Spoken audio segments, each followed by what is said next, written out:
तारखेला तिथं डोंगरवाडी मैदानावरती बैलगाडी शर्यतीचं आयोजन करण्यात आलंय।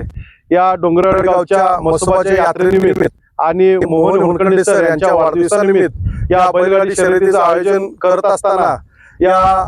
आयोजकांनी चांगल्या पद्धतीनं बैलांना या भागातील खिलारी जाती म्हणजे जी महाराष्ट्रभर प्रसिद्ध आहे, जी शेतकऱ्यांचा उदरनिर्वाह ज्या खिलार बैल जातीवरती होतोय आणि या बैलांना कुठेतरी न्याय देण्यासाठी आणि या शर्यतीचं आयोजन करण्यामागचा हेतू एकच आहे की ज्या शर्यतीमध्ये बैलाचा नंबर येतो त्या बैलाचा जो म्हणजे उच्चांकी दर वाढणार असतोय, त्याचा जो रेट वाढतोय, या शर्यतीमुळे त्या बैलाला दर मिळतोय आणि या दर मिळाल्यामुळे त्या शेतकऱ्याचा उदरनिर्वाह चालतोय आणि त्याच्या मुलाबाळांचं शिक्षण होतंय। या शर्यती पाठीमागचा हेतू आहे आणि हेतू करत असताना कुठेतरी शेतकरी सुखी समृद्ध झाला पाहिजे। आणि ह्या शासन आल्यानंतर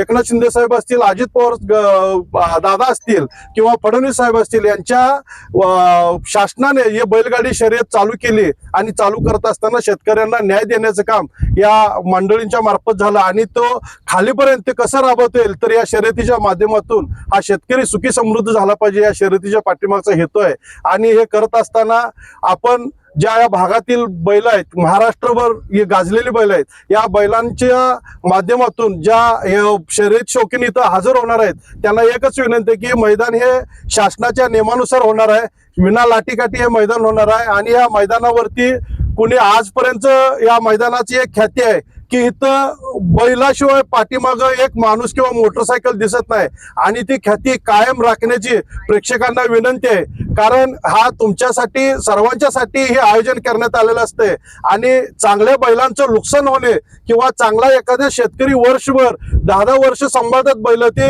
कुठंतरी आपल्या बैलांचा नंबर आला पाहिजे आणि त्याची किंमत वाढली पाहिजे किंवा त्याचा दर वाढला पाहिजे। यासाठी त्या शेतकरी अवरात्र सांभाळून मुलाबाळांना सांभाळतात, तेवढं तळहाताच्या पोटाप्रमाणे बैलाला सांभाळतात। पण प्रेक्षकांना एवढीच विनंती आहे की आपण या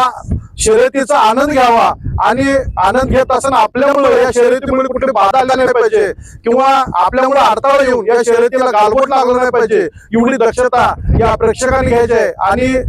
एवढं सांगू इच्छितो की हा मैदान जे होणार आहे हे करेक्टच होणार आहे मैदान, यामध्ये पार्सलिटी किंवा बॅटरी असं कोणताही प्रकार होणार नाही। मेजॉरिटी करायला गेलं, कोण बॅटरी करायला गेलं, जो होईल परिणाम त्याला परिणाम भोगायची तयारी ठेवून त्यांनी या मैदानावर उतरावं। आणि उतरत असताना आपण आपली जी ताकद असेल तर ह्यात काहीतरी आगाऊपणा करू नये, आमची तर पूर्ण त्यांना विनंती आहे। कारण आपल्यासाठी जे मैदान भरवलेलं आहे आणि आपण याचा सर्वांनी आस्वाद घेऊन किंवा आपण आपल्या बैलांचा कसा नंबर येईल यासाठी आपण सर्वांनी प्रयत्न करून या शर्यती चांगल्या प्रकारे उत्तम प्रकारे पार पाडावेत, एवढी आम्ही आमच्या सर्व मंडळीच्या वतीने विनंती करतो आणि थांबतो।